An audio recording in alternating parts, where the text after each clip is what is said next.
Most people think a data breach is a technical glitch, but it is a total collapse of trust.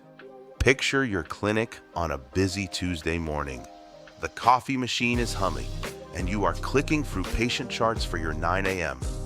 You feel a false sense of security while you handle your routine tasks in the quiet office. Suddenly, the mouse cursor stops moving, and the screen turns into a blank white wall with no warning. By noon, nearly 40,000 patients have their social security numbers in the hands of a criminal. Your phone lines are jammed with the sound of angry families calling for answers, and your reputation is evaporating in real time. This is not just a glitch. It is the moment you lose control of your business.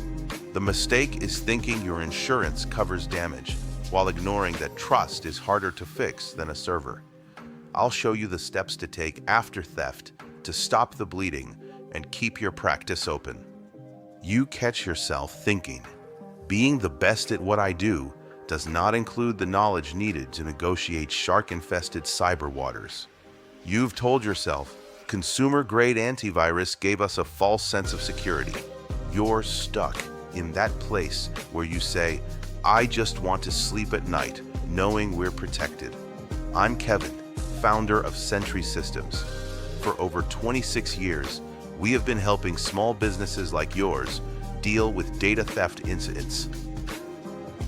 Security often feels like a background task when you're focused on patient care, like checking a bank account.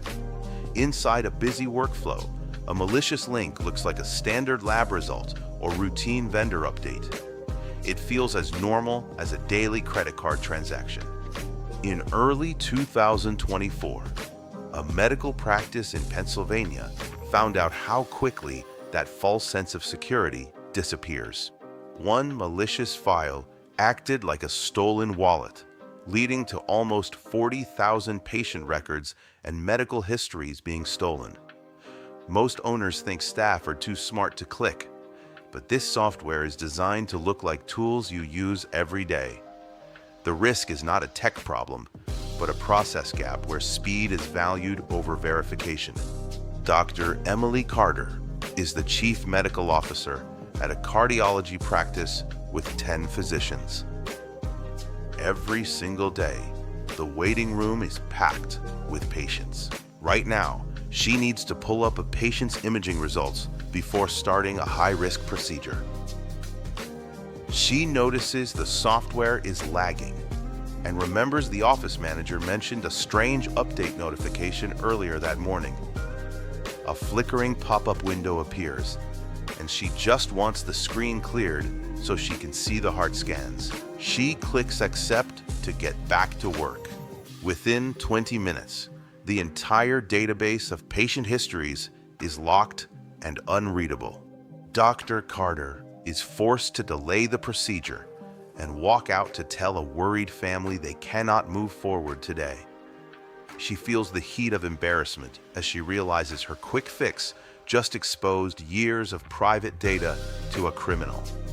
One click on a fake software update window bypassed every filter the practice had in place. If you want to avoid the same outcome, it comes down to treating every digital prompt like a physical security gate. Software alerts are the new digital front door, and leaving it unlocked for speed is a gamble that eventually fails. This shows how a single moment of operational pressure can override years of caution. When we value speed over a simple check, we create a gap that no software filter can close. I received a text at 11 p.m. on a Sunday from a clinic owner I have known for years. I knew immediately it was bad, because that is not a time he ever reaches out unless something is falling apart. When I called him back, he sounded breathless. He kept saying everything is gone over and over into the phone, and the urgency in his voice told me he had already tried every basic fix he knew before he finally picked up the phone to call me. I logged in remotely to his server and saw the disaster unfolding in real time. Thousands of files were changing their names to random strings of letters right in front of me. A digital wipeout happening so fast there was no way to stock it manually. The owner was sitting in his home office with his head in his hands. He looked completely defeated because he knew the backups were plugged into the same infected machine, meaning the one thing that was supposed to save him was already compromised. 7 years of clinical notes and every billing record for the last quarter were essentially digital dust. Every piece of patient history and every dollar of pending cash flow had been turned into something unreachable. We traced the timeline and saw the attacker had been sitting inside their network for 3 weeks. They spent that time quietly watching how the office handled payroll and operations before they finally decided to pull the trigger. I had to tell him the hard truth. I explained that this was not just an unlucky day, but a direct result of failing to watch the back door while they focused all their attention on the front desk. There was a long silence on the other end of the line. I could feel the weight of that silence as the cost of avoiding security decisions for all those years finally hit home. We managed to isolate one older drive that happened to be disconnected and was not touched by the encryption. We spent a grueling 2-week stretch using that drive to painstakingly rebuild the patient list, working around the clock to restore what we could.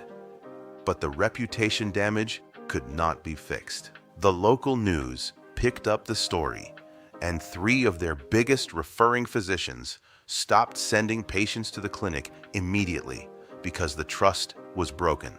I have seen this in medical offices and law firms alike. It always starts with the assumption that we are too small to be a target, and that mindset eventually becomes a self-fulfilling prophecy. If you could rethink one thing today, shed the belief that data theft won't happen to your small practice. Preparation is your strongest defense. The real bite here isn't just the lost data. It's that this practice was caught off guard, scrambling to respond, instead of having steps in place to see threats coming. If you don't know where your vulnerabilities lie, one mistake can send your whole operation into chaos. Based on what we discussed, you should use our cyber health check and see exactly where you're exposed and what to fix first. The link is in the description. In the next video, I'll show you how to use multi-factor authentication to safeguard your accounts.